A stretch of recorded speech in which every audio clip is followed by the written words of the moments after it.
The story began in a snow-covered, isolated part of Finland, 24 days before Christmas. On a mountain called Confrontation, an American company called Sub-Zero was quietly running a drilling operation. One of the workers, Mr. Green, told his boss Rayleigh that they'd found sawdust nearly 400 meters underground. Finding that much sawdust at that depth was not normal at all. Rayleigh got excited immediately. He explained that in the old days, sawdust was used to preserve ice for long periods.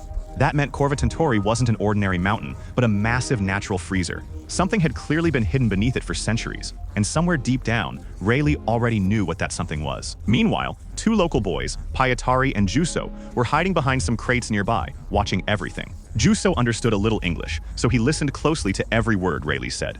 Soon after, Rayleigh gathered his whole team and announced that his childhood dream was finally coming true. According to him, the mountain was actually a grave built thousands of years ago, and inside it was the real Santa Claus, not the smiling gift giver, but the true, horned version. Rayleigh ordered his team to dig up the mountain no matter what, since they only had 24 days before Christmas. He added that using explosives wouldn't be a problem if needed. Hearing this, Pietari and Juuso panicked. They slipped out through a cut section of the fence they'd made earlier. On the way home, Pietari was terrified, but Juuso just laughed it off. He insisted there was no such thing as Santa, and that the man who visited every year was just someone from the village in a costume. Pietari didn't believe him. That night, he pulled out old books about Santa and read through them. He found a frightening version of the legend, one where Santa had horns, walked barefoot through snow, and carried a long stick, punishing naughty children instead of gifting them. After that night, Christmas stopped being magical for Pietari. It became something terrifying instead. About 3 weeks passed, and Christmas Eve finally arrived. Early that morning, Pietari's father Rauno dug a deep pit near their house to trap wolves. He lined it with sharpened wooden stakes, covered it with wood and snow, and hung a cut pig's head above it as bait. Then he threw snowballs at Pietari's window to wake him up. But Pietari hadn't slept at all that night. His room was filled with books about Santa. The moment he looked out the window, he froze. There were fresh barefoot prints on the roof, right near his window. Frightened, he rushed down to the slaughterhouse where his father was working, surrounded by meat. He kept his eyes shut and nervously asked Rauno if he'd been on the roof that morning. Rauno said no and told him to stop imagining things, since it was time to round up the reindeer. Soon after, Rauno and Pietari met up with the other reindeer herders, including Juuso, his father Amo, and Piiparainen. Before leaving, Rauno handed Pietari a loaded gun, saying wolves might be coming closer because of the explosions on the mountain. Along the way, Pietari told Juuso that Santa had come to his window the previous night, but Juuso brushed it off as just another scary story. A short while later, everyone stopped to wait for the reindeer herd.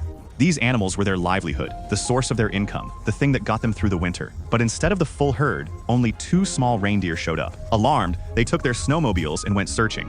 When they reached the fence near Confrontation, they were horrified. The entire herd lay dead on the snow. Their whole business had been wiped out in a single night, a loss of nearly 85,000 euros, enough to push several families to the edge of ruin. At first, everyone assumed wolves were responsible. However, they noticed the hole in the fence, the same one Pietari and Juuso had cut earlier. Juuso quietly signaled Pietari to stay silent. He knew that if anyone found out they'd been near the mountain, they'd both be in serious trouble. Rauno and the others speculated that the American workers were behind it, or maybe someone had entered a restricted area and taken revenge deliberately. But Pietari noticed something no one else had. Under one of the dead reindeer, he found bare footprints in the snow, identical to the ones outside his window. Now he was certain. Whatever this was, it had come from beneath the mountain. It wasn't a wolf. Furious, Rauno decided to go straight to the drilling site and demand answers. He and the other herders grabbed their guns, forced their way through the gate, and rode their snowmobiles up the mountain. When they arrived, the entire camp was empty. The office was abandoned, equipment left scattered everywhere, as if Rayleigh's team had fled in a hurry.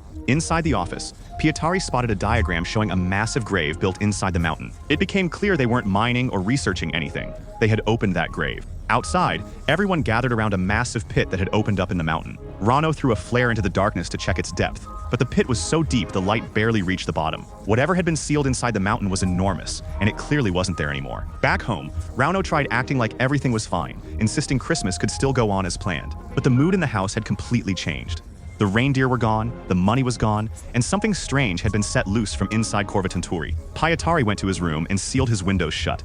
Then he strapped on his hockey protective gear for safety. Juuso still wasn't convinced, so Pietari showed him the old photographs from the books, along with the diagram he'd stolen from the drilling office. Slowly, the pieces started coming together. Long ago, people in the region were so afraid of this creature, since it used to take naughty children, that they came up with a plan. They lured it onto a frozen lake. As it walked across the ice cracked and it sank into the water below, and the lake froze back over. Afterward, the villagers pulled the frozen block containing the creature out of the water and buried it forever inside the mountain. That pile of stones eventually became the mountain known as Confrontation. Juuso still wasn't fully convinced by the legend, but Pietari believed every word of it. He said they needed to tell the adults that they'd cut the fence, since their mistake might be the reason everything had gone wrong. Juuso flatly refused. If their parents found out, he said, they'd both be in deep trouble. Downstairs, Rauno prepared gingerbread and milk for Christmas, though there was no joy on his face at all. While eating, Pietari quietly mentioned that it tasted just like the gingerbread his mother used to make.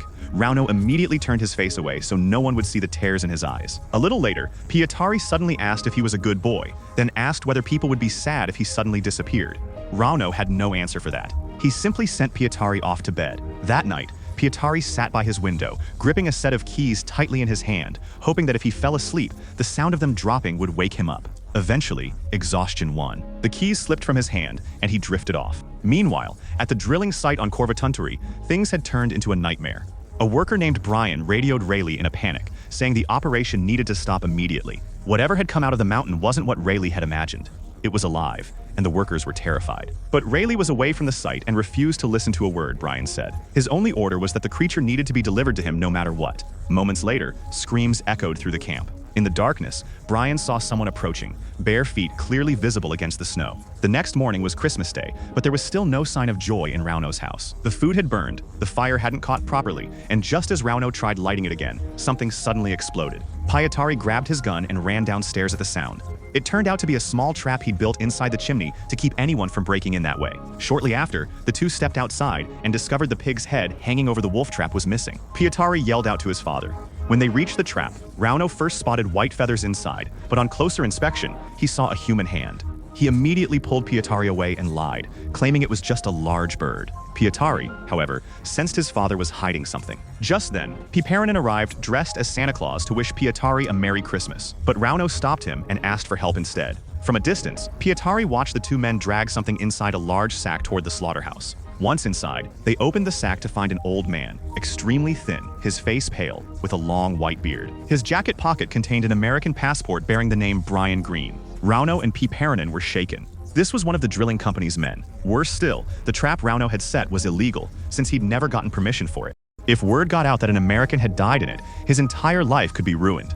The two started figuring out how to cover the whole thing up. Meanwhile, Pietari sneaked back toward the trap and found a potato sack that didn't contain potatoes at all, just an unsettling wooden doll. This left him even more disturbed. He crept up to the slaughterhouse window to look inside, where Rauno and Piperinen were still debating what to do. Suddenly, the old man's finger twitched. Moments later, he began breathing slowly, sniffing the air like a wild animal, then turned his head to stare directly at Pietari through the window.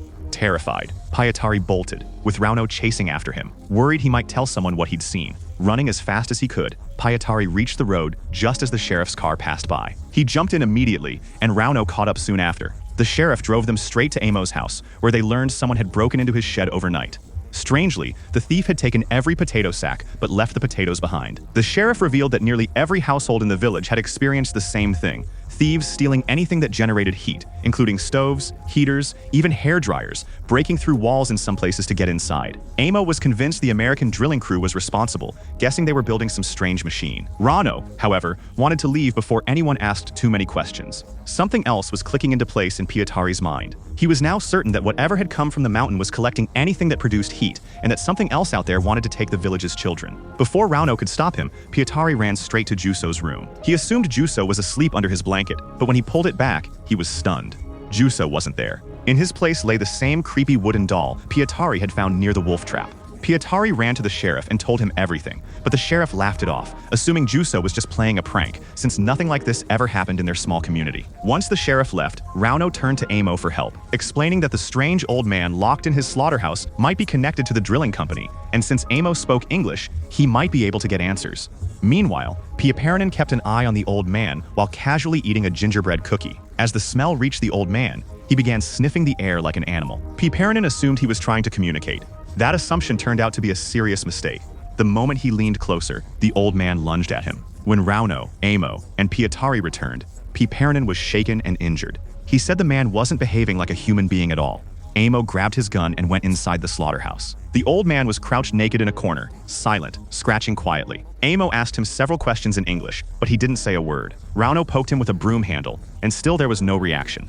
Everyone assumed he was deliberately pretending to be weak and harmless. That's when a new idea formed. If they held him hostage, they could demand compensation from the drilling company for the reindeer losses. While the adults planned this, Pietari started calling every house in the village. Every single call brought the same news. None of the village children were home. He rushed to tell Rauno everything, and in the process, admitted the truth about the fence he and Juso had cut. He brought a small stick and told his father he could punish him if he wanted. Then he explained that Santa had been taking naughty children, and that it had all started the day the mountain was dug up. Pietari called everyone back into the meat shed, where they found the old man had chewed through the broom handle. The instant Pietari walked in, the old man's behavior shifted completely. He stood up and stared directly at Pietari without blinking. That's when Pietari said what nobody wanted to believe. This old man already knew the village children, had been watching them for a long time, and now that the others were gone, he'd come for Pietari. At first, everyone laughed. But when they saw the old man staring at Pietari like prey and slowly advancing toward him, the laughter died instantly. Amo shot him without hesitation.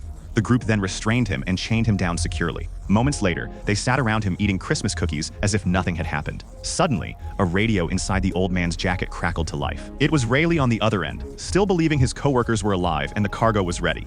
He said a helicopter was on its way and to have Santa prepped for pickup. Hearing this, Rauno formed a new plan. If Rayleigh truly wanted this creature, he'd have to pay for it. Their reindeer losses totaled around 85,000 euros, and Rauno intended to get every bit of it back. They dressed the old man in Pietari's Santa costume, locked him in an iron cage, and drove up to Confrontation. Throughout the ride, the old man kept his eyes fixed on Pietari without blinking. Once they reached the mountain, Rauno told Pietari to stay in the truck.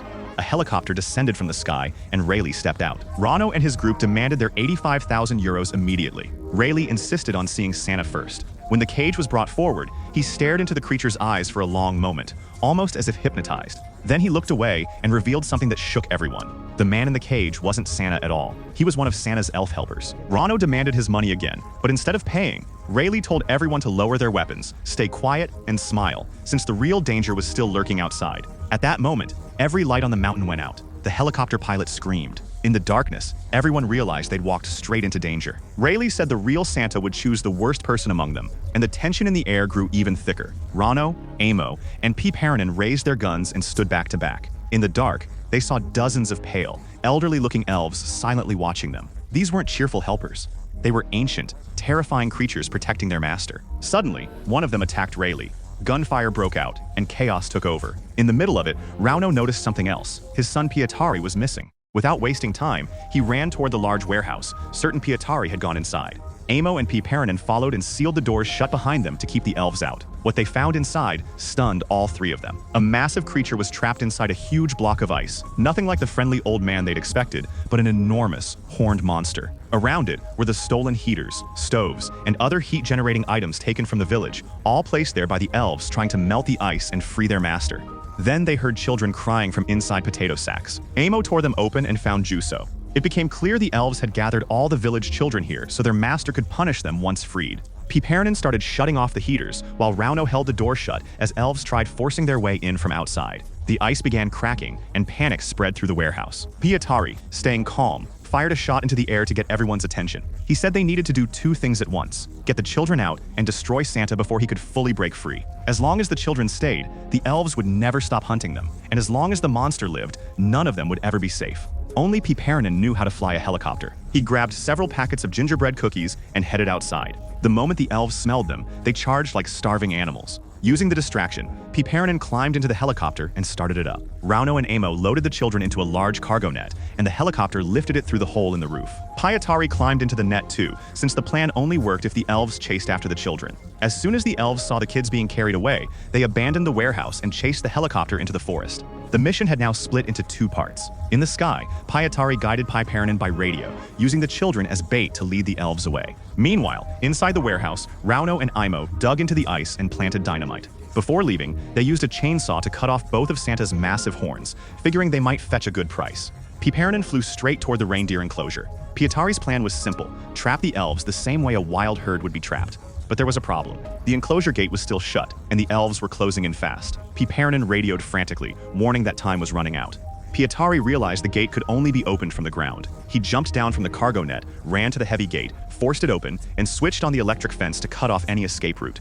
Then he stood there and waited. Over the radio, he told Piiperainen that if he didn't make it, to tell his father he'd fought like a hero. Meanwhile, Rauno and Amo had driven their truck a safe distance from the warehouse. Once they reached a secure spot, Rauno hit the detonator. A massive explosion tore through the warehouse, destroying Santa's frozen body for good before he could fully break free. Near the reindeer pen, Pietari closed his eyes as the elves closed in around him. But surprisingly, they didn't attack. They simply stopped, confused, looking around aimlessly.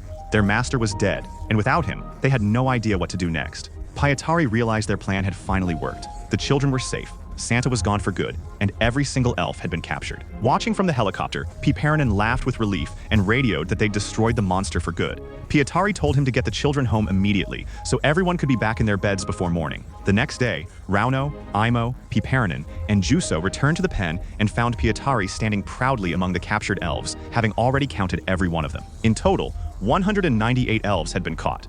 They cleaned them up, trained them to be gentle with children and hand out gifts, then packaged them up and exported them across the world as the real Santa Claus.